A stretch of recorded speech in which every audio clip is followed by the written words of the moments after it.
Olá, eu sou o engenheiro Rodrigues e hoje vamos trazer para vocês mais uma resolução de questões do concurso de admissão para engenheiros já formados do Exército Brasileiro. Pessoal, peço que vocês se inscrevam no canal, deixem um like no vídeo, para que a gente continue trazendo essas resoluções de questões que pode ajudar muito a vocês na hora de estudar, certo? Então vamos lá. Essa questão que nós vamos resolver hoje trata sobre a estática das estruturas, mais especificamente sobre estruturas hiperestáticas, resolvidas pelo método dos deslocamentos, também conhecido como método da rigidez. Vamos dar uma olhada aqui no enunciado, o que a banca pede para a gente. Bom, na figura encontrada, encontra-se ilustrada uma estrutura sujeita a um carregamento distribuído de 12 kN por metro. Considere que todas as barras possuem módulo de elasticidade de 200 GPa e momento de inércia de 10 a quarta centímetros a quarta. Nós temos aqui essa viga de 8 metros de comprimento, ela está engastada nos pontos A e D, tem uma rótula no ponto B e um apoio vertical no ponto C. Determine o deslocamento vertical do ponto B da estrutura representada pela figura acima. No enunciado da questão, logo após, a banca traz a tabela de momentos de engastamento perfeito que a gente vai utilizar quando for empregar o método dos deslocamentos. Nessa segunda tabela tem a situação que a gente vai utilizar para resolver no problema 0. Depois nós vamos apresentar para vocês. Agora vamos ver como vai ser o nosso passo a passo para resolver essa questão, pessoal.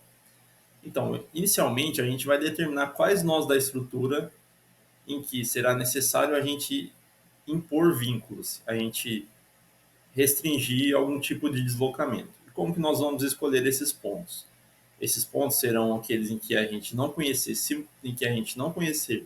simultaneamente o deslocamento e o esforço.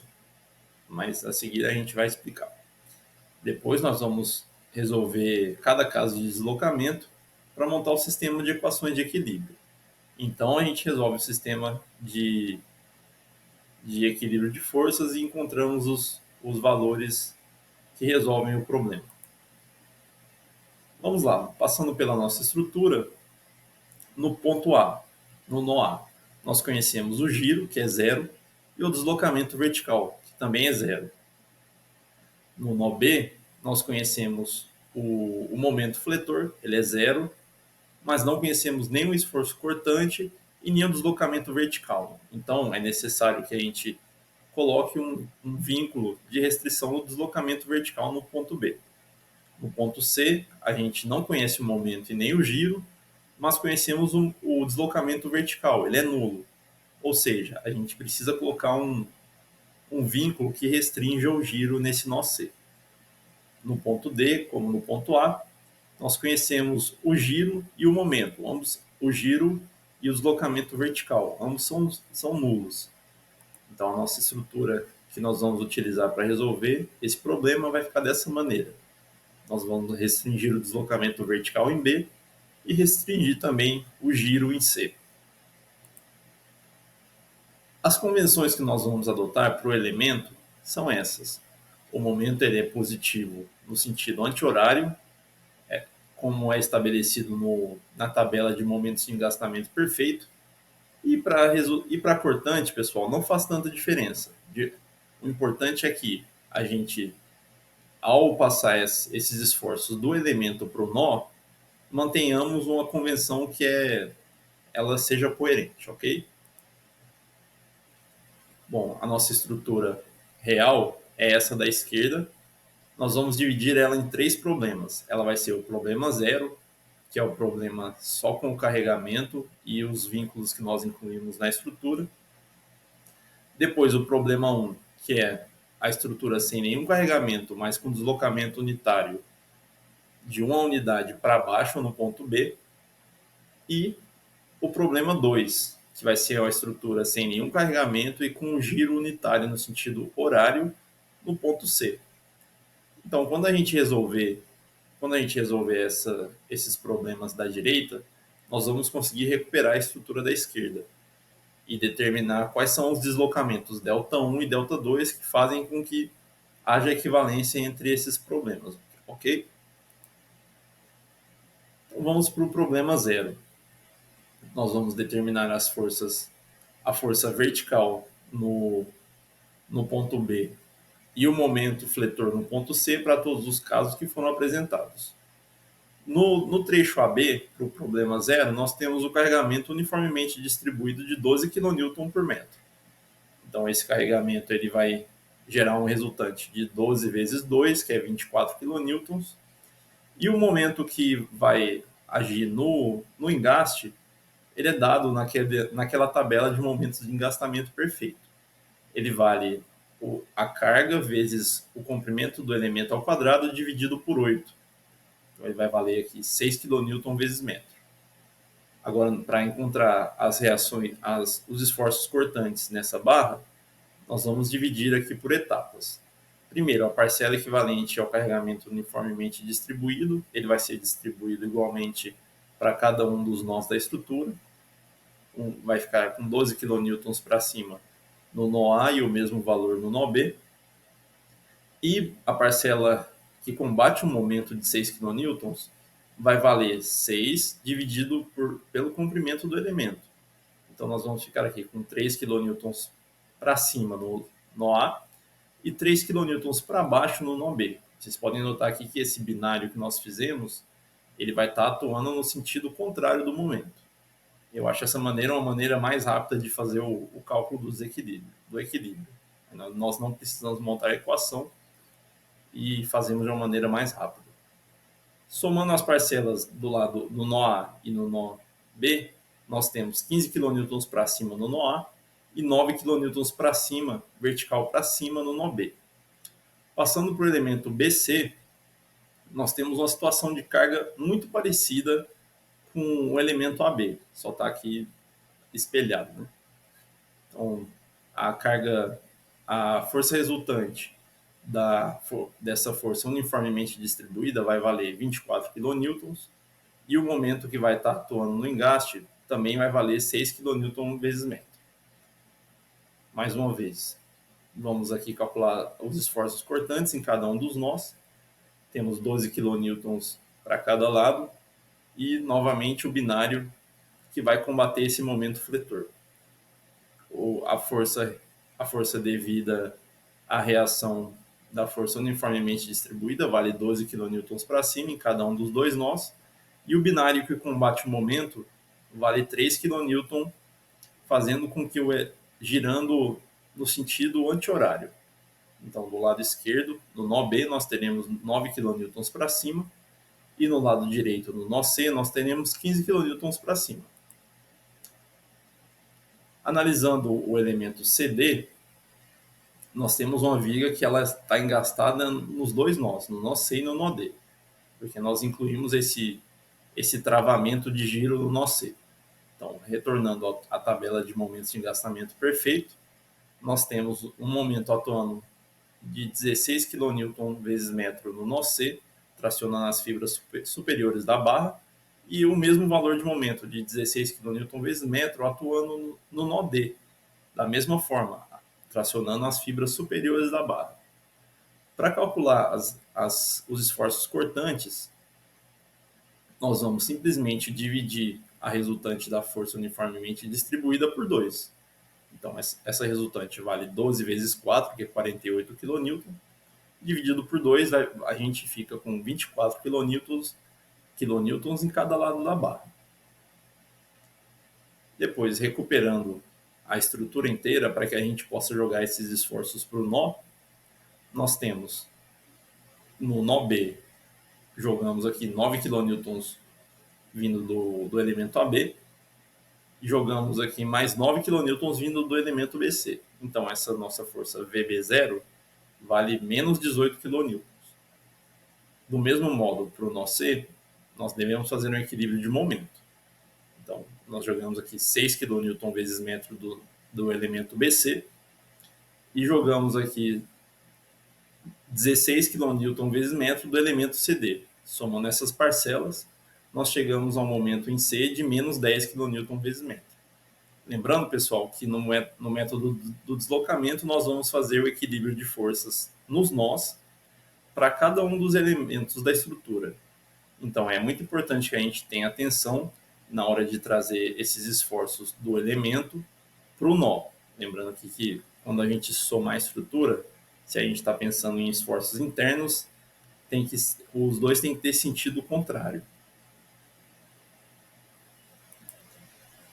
Passando para o nosso problema 1, como havia falado, nós vamos ter que impor um deslocamento unitário para baixo de uma unidade no nó B, que foi onde nós inserimos o nosso vínculo de restrição de deslocamento.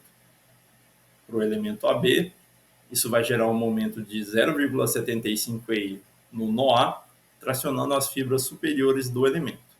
Esse valor de 3 EI sobre L ao quadrado provém da tabela de momentos de engastamento perfeito.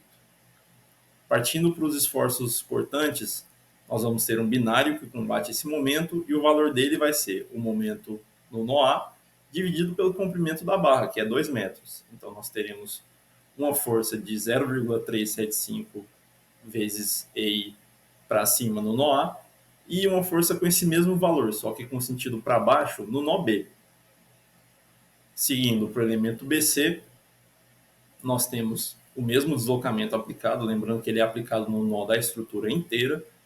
Então, ele vai estar no elemento BC. Teremos um momento no nó C, com o valor de 3 EI sobre L ao quadrado, que resulta 0,75 EI. E o binário vai ser o momento dividido pelo comprimento da barra, que dá 0,375 EI. Já para o elemento CD, nós não temos nenhum tipo de solicitação, porque não houve deslocamento, nem há nenhuma força, nem há alguma força nesse elemento. Então ele não vai jogar, nós não vamos jogar nada dele para a estrutura, ok? Recuperando a nossa estrutura total, no elemento e jogando os esforços para os nós B e C, no nó B, nós temos que essa reação vertical vale 0,75 EI, e no nó C, o momento também valerá 0,75 EI. Passando para o nosso problema de número 2, nós vamos aplicar um giro unitário no sentido horário no nó C. Aqui no elemento AB, nós não teremos nenhum tipo de solicitação, porque não há nenhum deslocamento, nem nenhum tipo de força atuando nele. Para o elemento BC, nós teremos o giro unitário, que vai causar uma reação de momento no nó C, ou seja, haverá um esforço no elemento BC. Esse valor de momento ele é 3 EI sobre L, que nesse caso resulta 1,5 EI. Calculando o binário que combate esse momento, nós pegamos o momento no engaste, dividimos pelo comprimento da barra e resulta 0,75 EI, com o binário atuando no sentido anti-horário. Seguindo na estrutura, vamos analisar agora o elemento CD. O elemento CD vai estar com o giro unitário no sentido horário no nó C, tendo um momento de 4 EI sobre L, que nesse caso vai resultar EI no nó C, girando no sentido horário. E no nó D, nós vamos ter um momento que vale 2 EI sobre L, que resulta 0,5 EI, tracionando as fibras superiores da barra. Para calcular os esforços cortantes, nós somamos esses dois momentos, EI mais 0,5 EI, e dividimos pelo comprimento da barra, que vale 4, resultando em 0,375 EI. Olhando para a nossa estrutura, para a gente jogar os esforços dos elementos para os nós da estrutura, nós temos aqui uma resultante vertical de 0,75 EI no nó B e um momento resultante de 2,5 EI no nó C. Bom, pessoal, nós resolvemos todos esses problemas. Agora vamos montar o sistema de equações de equilíbrio e encontrar os valores de ΔI e de ΔII, sendo que ΔI é o deslocamento vertical na estrutura real para o nó B e ΔII é o giro no ponto C da estrutura. Então vamos lá. Só algumas observações interessantes que servem de bizu. O valor da força vertical em B no problema real é zero, porque nós não temos nenhuma força concentrada aplicada na estrutura real. Nesse ponto, o momento aplicado em C também é zero, não tem nenhum momento concentrado aplicado na estrutura real. Os valores para o caso zero nós calculamos, e esses valores de V e M que nós calculamos resolvendo o problema 1 e 2, é interessante a gente observar que o VB1 é igual o MC1 é igual ao VB2. Lembrando aqui que a gente monta essa matriz é a matriz de rigidez da estrutura. Então, esses valores cruzados que estão fora da diagonal da matriz vão ser iguais. O AIJ vai ser igual ao AJI. E também é interessante, quando vocês estiverem resolvendo esse tipo de questão, tenha atenção se todas as parcelas dos elementos que estão na diagonal estão somando, estão com sinal positivo. Isso é uma característica dessa matriz de rigidez. Montando o nosso sistema de equações em uma representação de matrizes e vetores, nós chegamos a essa configuração. Então, o que a gente vai fazer agora?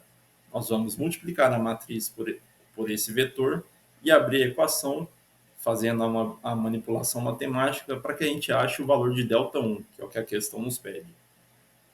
Eu vou representar em fração para que fique melhor, e acredito que seja bom você que está estudando para o concurso do Exército fazer dessa maneira, porque não é permitido o uso de calculadora.